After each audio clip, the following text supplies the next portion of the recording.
Welcome to the Invisible Consultant's video short on RACI. In this video, we will walk you through why you should use a RACI or RASCI and what RACI stands for and how to use it. So why bother creating a RACI matrix? Well, how many times have you been involved in a project or activity where there is confusion over who does what, or worse still, a lack of traction or ownership? The RACI matrix is a straightforward method for identifying the roles and responsibilities of people during a project or a change process.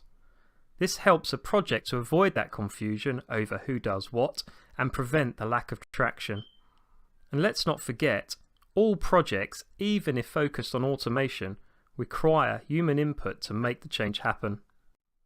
Before we begin to understand how to develop a RACI matrix, let's have a look at what RACI stands for.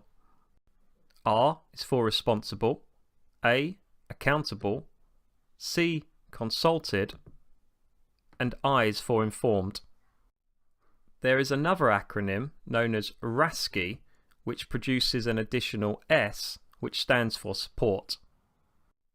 Let's now take a look at the roles people perform under RASCI. Responsible. These are the performers, the person who performs the tasks or activities. Accountable. These are the decision makers, the person or people who are held accountable for the success. It's important to note that accountability cannot be delegated. And the additional S in RASCI, these are the supporters, the people who will be required to support a task or activity to make it happen. It is often helpful to add this additional clarity to ensure a project's success. Consulted. These are the subject matter experts, the people who need to be consulted or asked before proceeding. They provide the advice and steer the project towards certain decisions. And informed. These are the informed. They are who we let know what activities are ongoing or once they are completed. On your slide now is an example of a RASCI template. The easiest place for a RACI or RASCI chart to be developed is within Excel. The chart consists of two components. The tasks or activities, these are listed vertically on the left-hand side of the chart, and the roles, these are listed horizontally across the top of the chart. On your chart, it is handy to put a key in that allows for easier completion, i.e. placing an R instead of the word responsible within the boxes. Now you're ready to go ahead and fill out the matrix.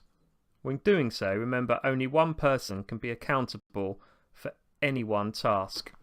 Once you have completed the matrix, take a step back and look at your RASCI chart. What is it visually telling you?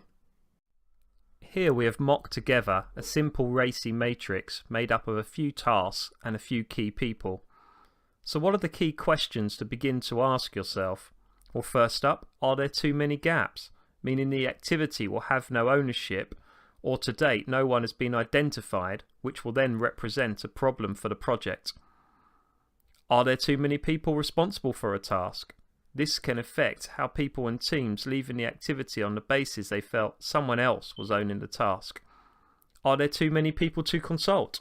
Engagement is critical to a project's success, but too many people to consult before you can proceed can lead to significant delays and a decision vacuum. Conversely, are there no people to consult or inform?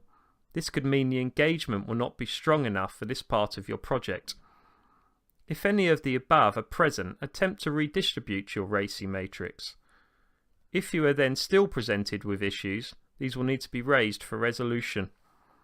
After considering all of the above, you should now be in a position to sign off the RACI, and that is a critical step. Overall, when completing, remember the ambition is not to filling every box on the matrix. Not every box will need completion. Final point.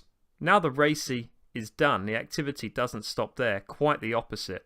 Having defined clear roles and responsibilities, the activity can commence. As you progress, be sure to review the effectiveness of your RACI matrix, otherwise the RACI matrix just becomes a neat and pretty tool. Additionally, although the chart should be conducted early on within a project, late is better than never. So if you are taking over a project, ask to see the RACI chart and if there isn't one, conduct this exercise. The difference between accountability and responsibility can often cause confusion.